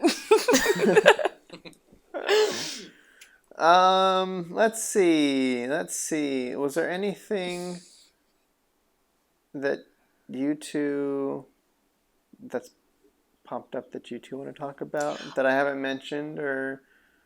I was gonna plug Ghost Town and say to give us money. Oh God. Do it. Sure. So what? All right. So you're gonna go. Is there a full plan of attack on, like, you're aiming for this deadline Yeah. to shoot? Oh, we've got our tickets. We've got we've got shoot days. We're shooting in Brooklyn and When? Manhattan. So we're shooting September. Because I was looking to go to New York for the first time. Are At the you? front door. Well, if you want to work on Ghost Town, I'm like, we'll be very busy unless you want to work on our project. Yeah, we're going to be in New York from the 15th of September to the 21st. Yeah. 15th to the 21st. Yeah, so we're doing a 4-day shoot and it's a web series. So each episode is 5 to 10 minutes, and we're shooting the first 3 episodes. We've got a few locations booked. Got a really strong team of actors. So Oh my we're God, excited. such good actors. Such actors are so amazing. I love actors so much. I know. And it's a story about a dead wannabe starlet who uses kind of the opportunity. Trump called I'm not saying this right. Will you say that? The story follows the deceased actress Jane Clay, who lives in Duluth, Minnesota, and she's in this farmhouse haunting it during COVID. She's been there since the 1920s, and she sees on Fox News when Trump did that wonderful speech about New York being dead. It's a ghost town. And so she hops on a bus, and she thinks this is the time that she's going to revitalize her career because, everything's coming up ghosties in New York. Yeah. So it's the opportunity for ghosts to take back the city. Yeah. And as people who are in New York during quarantining in New York, I mean, I've never seen the city like that. It was empty. It really was empty. And so this was sort of almost like a little bit of a meta project because we were in New York trying to make art about New York when New York wasn't up and running totally. Yeah. And so the story is sort of it's sort of a love letter to New York in that this young ghost woman comes to New York hoping to mount a production of Our Town. And she sort of gets a ragtag team of ghosts together with the idea of mounting this production. But before they'll agree to mount her production, hijinks ensues when they all insist on solving their unfinished business first. Jane Clay's going to help them. And so it's the story that takes place all around New York of these ghosts trying to fix their shit. Fix their shit, yeah. And so it's a story about community in a time of crisis and isolation, and about the triumph of art in a time where people just felt creatively sapped. Yeah, and the sort of ironic element of we're saying New York's a ghost town, but we're saying it's still vibrant and alive. So that was fun. It was. Yeah, we met on Zoom every week with our two co-writer, producer, directors, and in the span of about 6 months, we wrote 7 episodes. And we've been in pre-production ever since. We've got a meeting on Tuesday, actually, to make some decisions. Get all our ducks in a row. Yeah. Nice. Yeah. So I had 2 visuals as you were speaking of these ghosts. Mm-hmm. I'm assuming it's kind of like a Sixth Sense humanistic ghost look. Versus like the Casper glowy figure. We don't have the budget for that, first of all. Although we do have one character who's called Sheet Ghost, who just wears a sheet. So I'll be playing Sheet Ghost. It's already cast. Well, I can act in front of a camera if I'm wearing a full sheet. Yeah. Anyway, we're really excited about it. One of the things coming out of Pittsburgh and going into New York and is we're just like, the good thing about our career is that we can definitely make work for ourselves if no one's hiring. So we did that. It was definitely we wanted to be busy. Yeah, and also like during COVID, just desperately wanted to be back on set, and so we made our own set. I feel that. Yeah, totally. Yeah, you definitely do. You did that for sure. That. Yeah. I'm curious to hear a little bit, I guess, about. I feel like I don't know too much about the pre-earthquake country versions of U2. Like I know a lot about the creatives and the sister bond and and that, but prior to the joining up of U2, like, can we speak to any of Yeah. Well, I mean, like, Audrey had a way more interesting... Audrey, like, did cool stuff. I was just in New York, like, writing stuff that wasn't getting produced and waitressing. You're talking about the theater? Yeah. Pursuing that. Yeah. So, because I went to college in New York, and I'd always wanted to live in New York.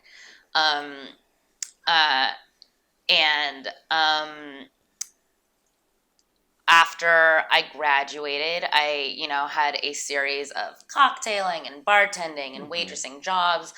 I was very much a night person. I dated a lot. And I wrote and saw theater a whole bunch. And I just never really, and I went to grad school, and I just never really. I had a bunch of jobs that were sort of like theater adjacent. I was a script reader for a while. I worked at a production company that's actually where I first cut my teeth producing. I started producing web series at this startup that was very much interested in utilizing Broadway actors to make web series, but that I wasn't very happy there. And I did a whole bunch of sort of like retreats and residencies that actually took me to Virginia for a while. So it was I very much loved New York, and it was my home. And I love the theater. I love plays. I do, and I like writing plays. One of the things that has been so interesting writing with Audrey is, I think why I do the good first drafts is because all of my first drafts are very, very talky because I come from a theater background. And then Audrey and I, we coal. Oh, excuse me. But yeah, I was immersed in playwriting land in New York. Yeah. So when you say the retreats and what was it, residency? Residency. I had a residency at a wonderful theater company in Lynchburg, Virginia called N Station Theater for 3 years. And so for 3 summers in a row, I spent time there. Yeah, writing plays. Yeah, it was basically, yeah. It was, they basically, I actually did a couple edits of Earthquake Country there. And I was writing another play called I Learned to Swim at Miller Park Pool, which has had some readings. It was wonderful. And I met a whole bunch of people who were like sort of in my playwriting orbit there, including an ex-boyfriend. Yeah, no, because when I first think of residency, I think of the medical fields. Playwriting residency. I was a playwright in residence, which means that there were like a couple of playwrights, and you're given room and board and basically free reign unless you're doing writing groups. And it changed. The administration had some turnover, so it kind of changed year to year. But I got an incredible amount of work done there, and people who I will know forever. Yeah. I always really liked playwrights and actors, and being in these kind of incubators where it's actually kind of, it reminded me of being on set and with Earthquake Country, where you're all living together and making something. Right. I think it feels like summer camp a little bit, and I've always felt that it was a really good way to be creative, like to have a little community. So what's your thought on theater in LA? Like, I don't have any thoughts yet. I don't know how open theater is. I mean, like when we were growing up, Audrey and I grew up in Santa Barbara, and we'd like come down to the Amundsen and smaller stuff. Two of my very best friends are actors in LA, and them, Kyle and Lydian. Yeah, they were both in Earthquake Country, and they're fucking phenomenal. And I've seen Lydian was in New York with me for a long, long time, and so I'd always go and see her stuff. But Kyle, I've missed a bunch of stuff that he'd been doing in LA, and he and his husband, Eddie, are both actors, really, really talented. And stuff is just starting to open back up a little bit. Yeah, but sort of. Probably closing and back so, down. Like, stay tuned, I guess, is what I don't know. Well, because you say, yeah, because I know, I can, you have the love for the theater. The theater. And, yeah, I'm sure they're different towns and different feels and different vibes and stuff. So I'm just like, you're probably not going to get the same vibe and stuff out here that you can't replace the the void of New York. Yeah. There's always been overlap though between the theater totally. and screenwriters. Forever. I mean, there still are a lot of our favorite screenwriters or favorite filmmakers are playwrights. I mean, just like Phoebe Waller-Bridge, like, we want to write Fleabag. She already wrote it, and better than we could write it. But damn. Yeah. So there definitely is like an avenue to do both. Oh, for sure. I mean, in grad school, it was very much known that, like, yes, definitely aspire to playwriting, but if you want to make money. That's such a... People writing wonderful screenplays. Of course. Oh, no, I didn't mean... I meant very practically. I don't mean that screenplays are a lesser... art form. I just mean, like, no, you will not make money as a playwright. Unless you're Annie Baker or the frickin'... Willie, no. Yeah, like... No, I mean, I've heard that. You can actually you can actually make money writing. Yeah, no, because I know on the production I'm on now, our production designer primarily works in theater, and she's from New York and did it a lot there. She recently moved here because she's like, to make money, I have to work on set, but the love of production design and theater is kind of. And a lot of playwrights do that. Yeah. So I think Hallie started this by saying that I did more interesting things. I don't think that's quite true. It's more, or maybe it's by virtue of, Hallie always knew what she wanted to do. She knew she wanted to be a writer, and she knew she wanted to be in New York. She went away to college and sort of stayed there doing her thing. Whereas I graduated from college and had no idea what I wanted to do. And so I tried like a whole bunch of different things. I went to culinary school. What did you go to college for? I studied philosophy, which might have been part of the problem. I spent 4 years learning to ask like why and what and not like answer that question. So I went to culinary school. I worked as a ranger in the backcountry for a while. Like I hiked the AT. I spent time like making money to travel. I traveled a lot. And the AT? The Appalachian Trail. So I thru-hiked that, which is like over 2,000 miles from Georgia to Maine with some good friends. And she can like save you in the woods. I mean, depends what happens to you, but yeah. So but I can entertain you. Yeah, right. In the woods. Yeah, so I did that. I then, while I was in Thailand, I got certified in diving. I worked as a dive master in Indonesia. After that was about 4 years ago. So my early 20s were a lot of travel, a lot of trying different jobs, all things that I liked for different degrees. I liked cooking a lot. I liked working I liked being a ranger. I liked working in the backcountry. It was great. But none of it was creative enough. Also dive master. I love being on the ocean. I love sea creatures, blah, blah, blah.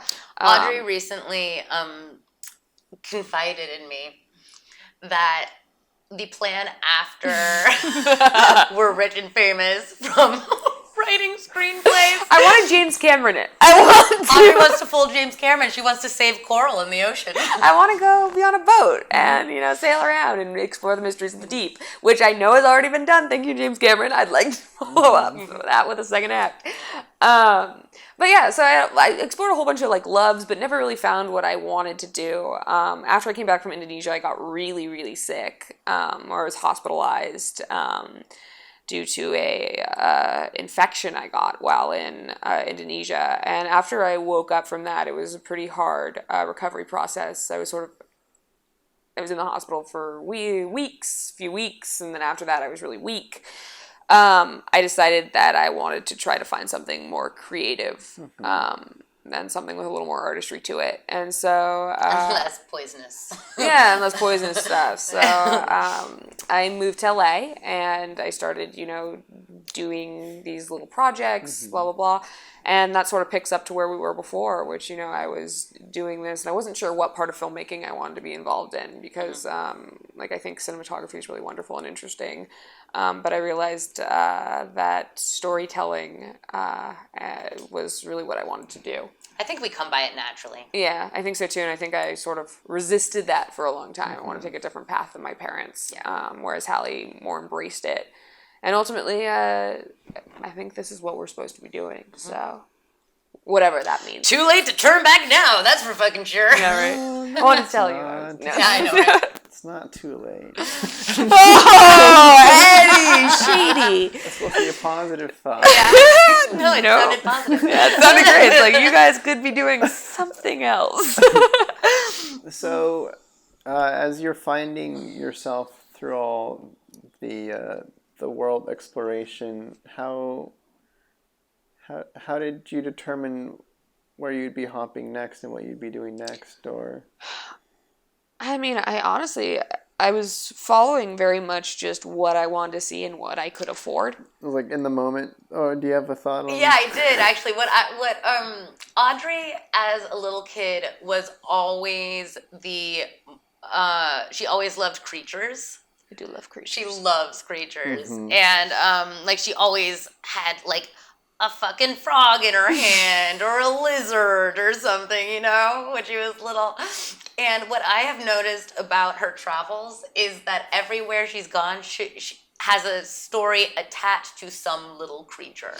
Like I remember the first time Audrey saw the sea turtles coming up through the sea turtle hatching and blah blah blah. Yeah, the first day I was in Indonesia, and I spent the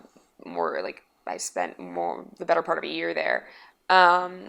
I was on the beach before I started my job at this dive shop, and literally under the table I was sitting at with my dive partner, like having a beer, these baby sea turtles just came out of the ground, and were wandering their way to the sea, and there are like feral dogs and stuff. So my dive partner and I like put down our beers to protect the sea turtles as they were going to the water, because those fuckers are just really small and blind, like they don't know where they're going. But that was. I think, I think that's true. If you look on our fridge, there are nudibranch magnets. Yeah.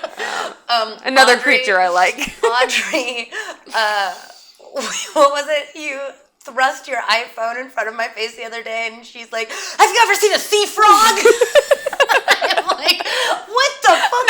Not a sea frog, a frogfish. A frogfish. This one is a hairy frogfish. This is a frogfish with 10 legs. Like you're right. If there were another career path for me, it would like marine biologist probably would have been cool. Yeah. But I think like in my old lady retiring years, when I don't have children, but I have a lot of badly trained dogs, we'll all get on a boat together and go off and look at the frogfish.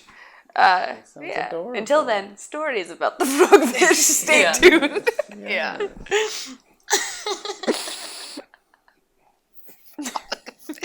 I am unfamiliar with frogfish. Oh, would you like to see them? Hold on. Oh yeah, this is a great audio.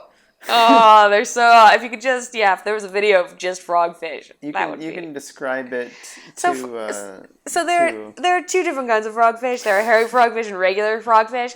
Regular frogfish just look like snot, but like in really flamboyant colors. They're mucus monsters. They're mucus monsters, but they have little feet, so they walk across the ocean floor, and they're ambush predators. It looks like a big loogie with eyeballs. But cute, like a cute loogie. A cute spotted loogie with sort of undifferentiated foot things. Yeah.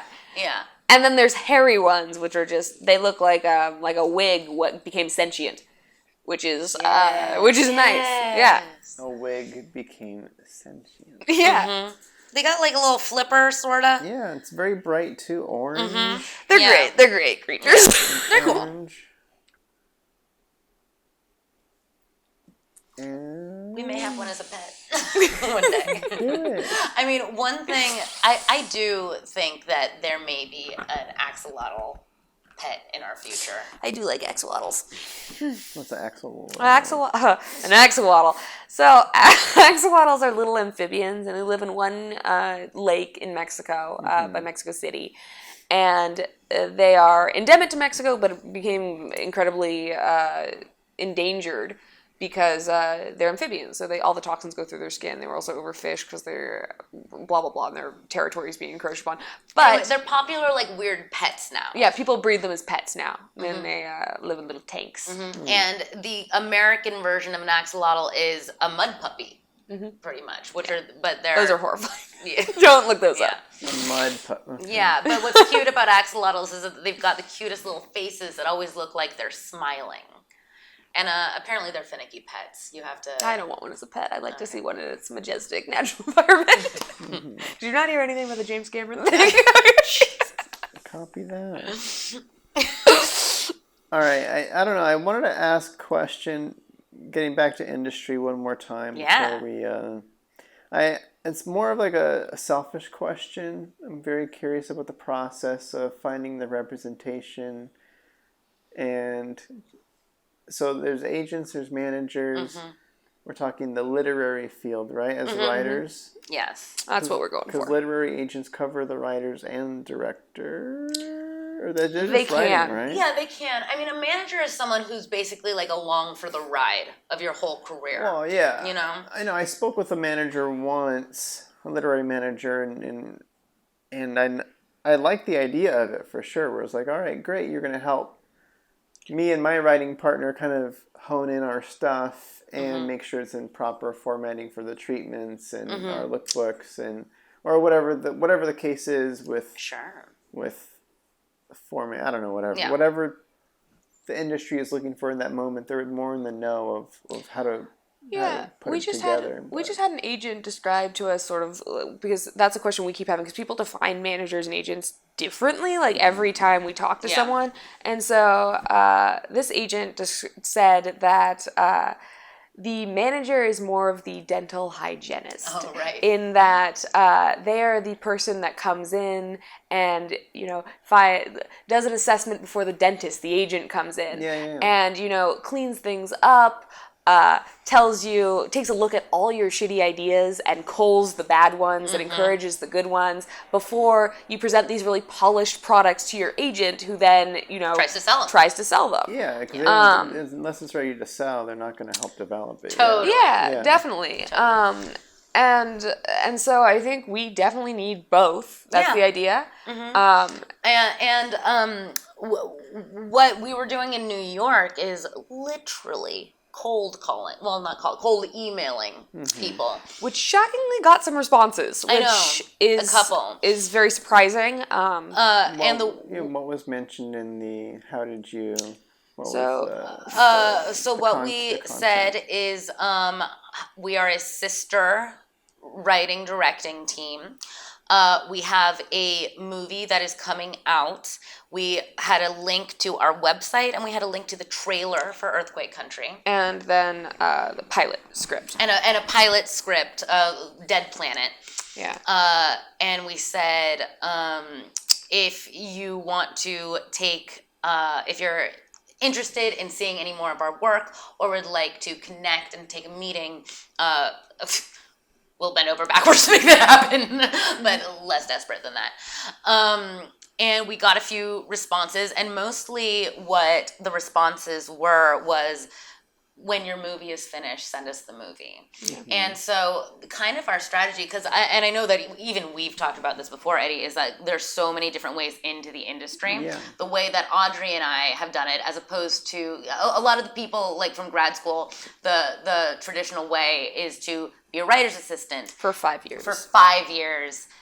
Work your way up, and you learn so much, but you're also working 14-hour days for whoever, and we are not taking that route. Yeah, I always prefer the nice indie unilateral, the lateral jump of like, I got all my experience in the indie world producing stuff you can see, and then you can just jump straight to like the writer's room, like you're kind of. So that's definitely what we're trying to do. And Earthquake Country we've been calling it our calling card. Like, here's proof that we can do what we say we can do.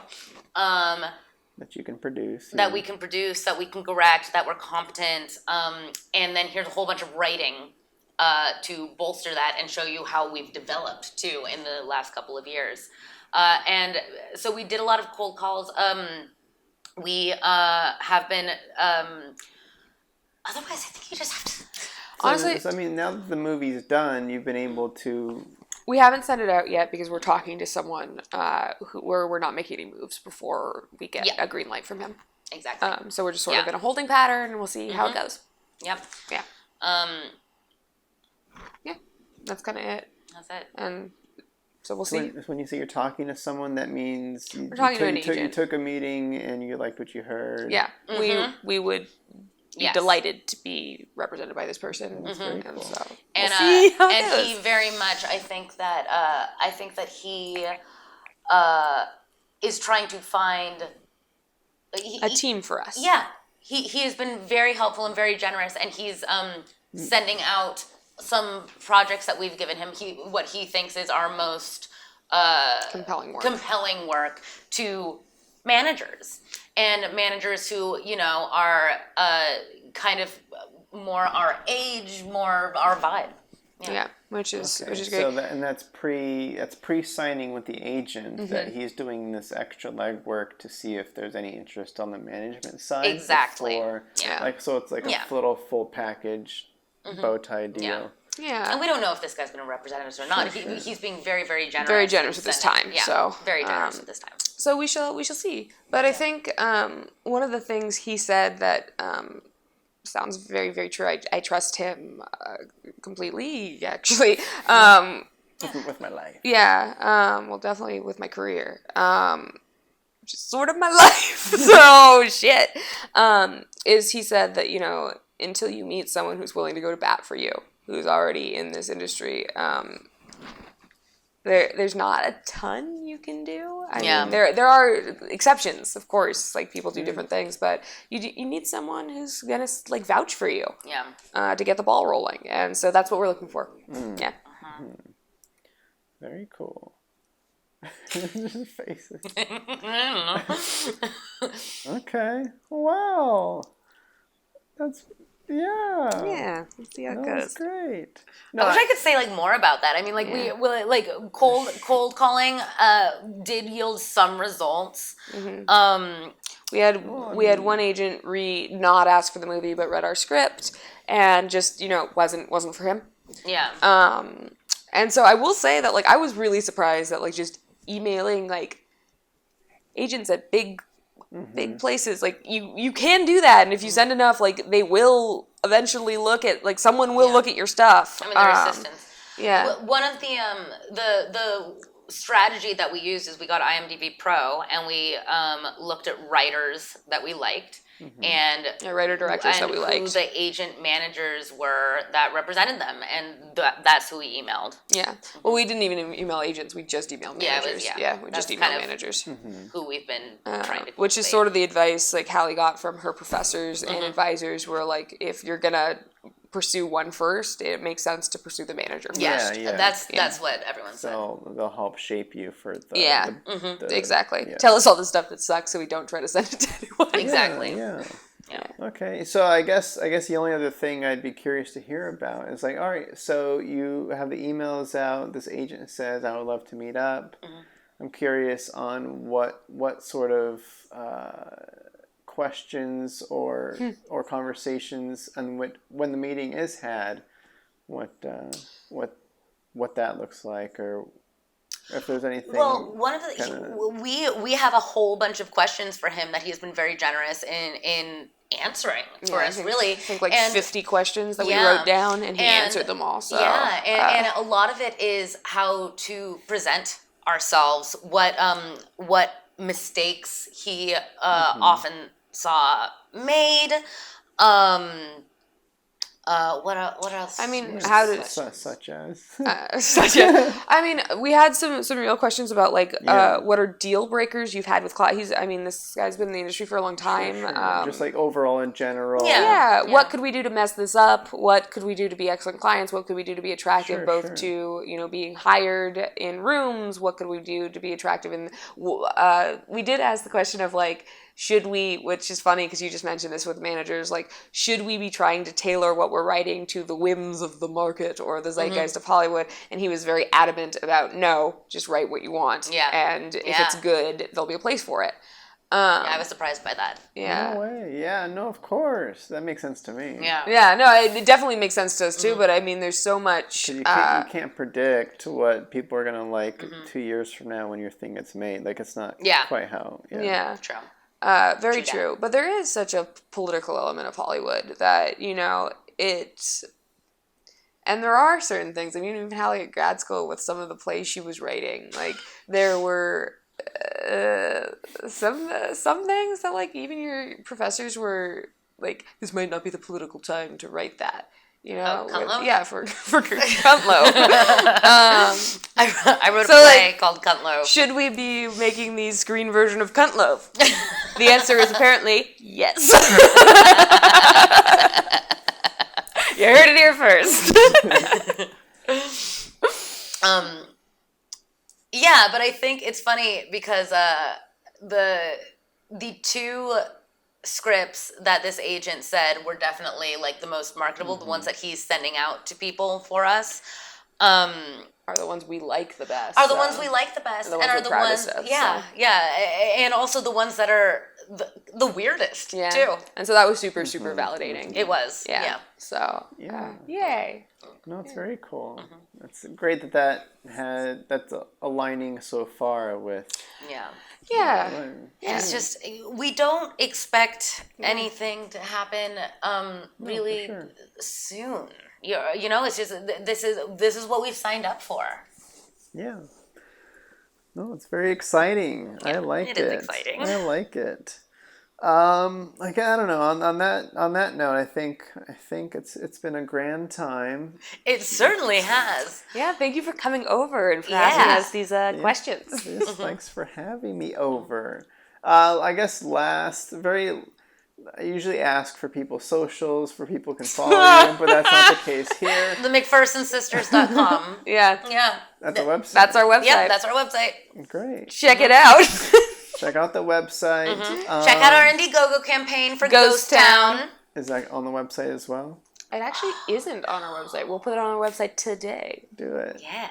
And then I'm assuming it's going to be a while for like the general public to be able to watch Earthquake Country. But yeah, it's going to premiere at one of these festivals. Hopefully. Is there a place for people to stay in the know on what's happening with that? Is that our website. Yep, our website. Yeah, you can see a trailer for the movie in there. And then once we have some dates about where it will actually be premiering, which won't be till next year, but you will find it there.